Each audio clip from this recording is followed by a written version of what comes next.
کیا بانی P T I کا پارٹی پر عملاً کنٹرول ختم ہو چکا ہے یا ہر کوئی اپنا رستہ بنانے کے کھیل میں اس وقت مصروف ہے اور 8 فروری کو کچھ اچنبے کی بات سب دیکھیں گے؟ جو بڑی پولیٹیکل پارٹیز ہوتی ہیں اس میں جو سیکنڈ رینک اور تھرڈ رینک لیڈرشپ ہے ان کے اختلافات ہوتے ہیں اور ہر شخص جو ہے اپنے آپ کو زیادہ نمایاں کرنا چاہتا ہے، زیادہ سپیس لینا چاہتا ہے. اور جو بانی پی ٹی آئی ہیں ان کی جو قید ہے اس کے مقاصد بھی دو ہی ہیں کہ ایک تو ان کا عوام سے رابطہ کاٹ دیا جائے، وہ اپنا موقف اور بیانیہ جو ہے ڈائریکٹ عوام تک نہ پہنچا سکیں، اور اس میں بہت حد تک کامیابی بھی ہو گئی ریاست کو، حکومت کو. اور دوسری طرف یہ کہ ان کی جو پارٹی ہے اس میں اختلافات پیدا ہوں، دراڑیں پیدا ہوں اور وہ تتر بتر ہونا شروع ہو جائے، تو اس کا عمل بھی ہم دیکھ رہے ہیں. لیکن جو اصل بات یہ ہے کہ جو سپورٹ بیس عوام میں ہے وہ ان کی کم نہیں ہوئی ہے. تمام انڈیکیٹرز یہی بتاتے ہیں کہ ان کی جو عوام میں سپورٹ بیس ہے وہ موجود ہے، اور پاکستان میں شخصیات کے گرد پارٹیز جو ہیں وہ گھومتی ہیں، اس لیے جب تک وہ موجود ہیں ان کی سپورٹ بیس موجود ہے، فالوئنگ موجود ہے. سپورٹ بیس کو ایک مرکز پر لانے کے لیے کوئی لیڈرشپ چاہیے ہوتی ہے. اس وقت پارٹی کے اندر اس پوزیشن میں کون ہے؟ دیکھیں اس پوزیشن میں تو وہی ہے جو اس وقت قید میں ہے، جو اڈیالہ جیل میں ہے. باقی جو لوگ ہیں وہ اس کے پراکسیز ہیں، اس کے کارندے ہیں، ان کے درمیان کھٹ پٹ ہوتی رہے گی. جیسے سوکنوں کی لڑائی ہوتی ہے اس طرح پارٹیوں میں جو سیکنڈ رینک لیڈرشپ ہے وہ آپس میں لڑتی رہتی ہے.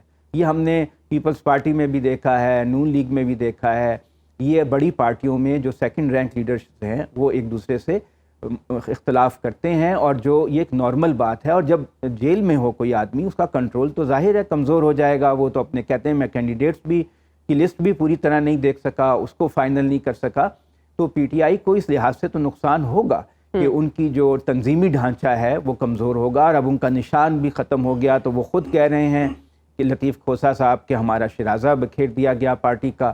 تو یہ سب نقصانات تو ہیں، لیکن اس پارٹی نے جتنی مزاحمت اب تک کی ہے حکومتی کریک ڈاؤن کے خلاف، یہ مزاحمت جو کی ہے اس کی توقع ان سے نہیں تھی. خیال تھا کہ یہ ممی ڈیڈی لوگ ہیں، پڑھے لکھے برگر فیملیز کے لوگ ہیں، یہ زیادہ مزاحمت نہیں کر سکیں گے.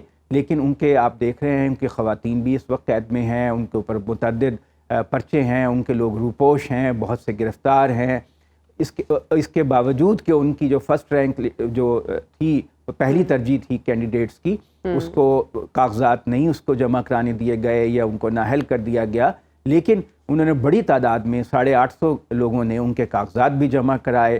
پھر خیال تھا کہ شاید ان کو سمبل نہیں ملے گا تو یہ بائیکاٹ کر دیں گے، لیکن وہ بائیکاٹ بھی نہیں کر رہے ہیں. تو ایک بھرپور مزاحمت جو ایک سیاسی جماعت کر سکتی ہے وہ کر رہی ہے. اور ان کا یہ بھی مطالبہ ہے کہ جو 9 مئی کے واقعات ہوئے اس پہ ایک آزادانہ ان کا شروع سے مطالبہ رہا ہے کہ جوڈیشل کمیشن بنایا جائے اور اس کی تحقیقات کی جائیں. وہ ان کا مطالبہ نہیں مانا گیا. لیکن یہ کہ بہرحال ان کے جو مقدمات قائم ہیں ان کے اوپر بھی اب تک تو پروزیکیوشن نہیں ہو سکی ہے. 8 مہینے گزر گئے ہیں. تو ایک تمام ریاستی ڈھانچہ، حکومتی ڈھانچہ ایک پارٹی کے خلاف ہے، تو ظاہر ہے وہ کمزور ہوگی اور اس الیکشن میں اس کو نقصان بھی اٹھانے پڑیں گے.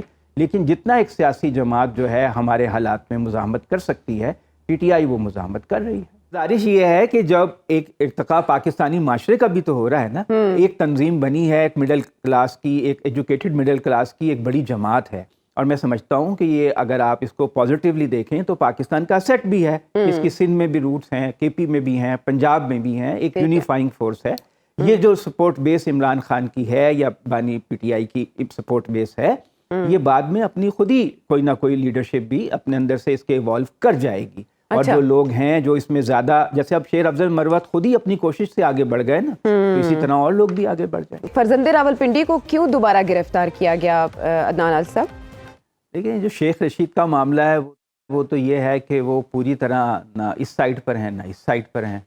تو جب آدمی 2 کشتیوں میں پاؤں رکھتا ہے تو اس کو پھر انسرٹن سچویشن کا سامنا، انہیں پھر ایک اور چلہ کاٹنا پڑ رہا ہے میرا خیال ہے. تو شاید اس چلے کے بعد ان کو پی ٹی آئی قبول کر لے، کیونکہ ابھی تو پی ٹی آئی نے قبول نہیں کیا تھا انہیں اور ان کے مقابلے میں امیدوار کھڑا کر دیا تھا. تو پھر یہ دوبارہ ریسٹ ان کے لیے ہوئے، پھر ایک چلہ کاٹ کر آئیں تو ان کی کریڈیبلٹی اتنی ہو جائے کہ پی ٹی آئی انہیں قبول کر لے، کیونکہ دوسری سائڈ نے تو انہیں قبول نہیں کیا. فواز صاحب کے ساتھ بھی یہی ہوا ہے. وہ پھسلن والی جگہ پہ جب آپ پاؤں نہ رکھیں اور کوشش کریں کہ سیف چلیں تو بعض اوقات یہ ہوتا ہے کہ آپ سیف نہیں رہتے.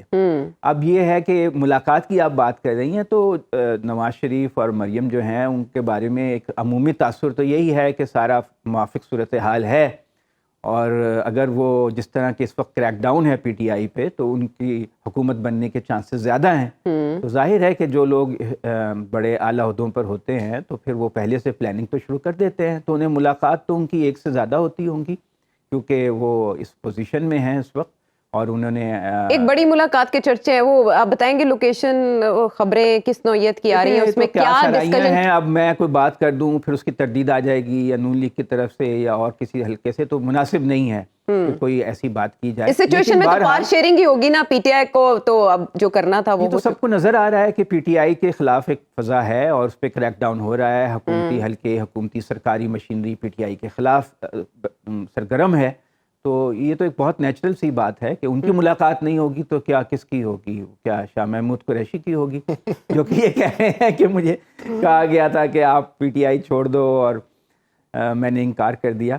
تو یہ ایک نیچرل بات ہے کہ جن کے بارے میں یہ تاثر ہے کہ انہوں نے آئندہ حکومت بنانی ہے تو ان کی اعلیٰ سطحی جو حکام ہیں ان سے ملاقاتیں ہوتی رہتی ہیں اور ہوتی رہیں گی.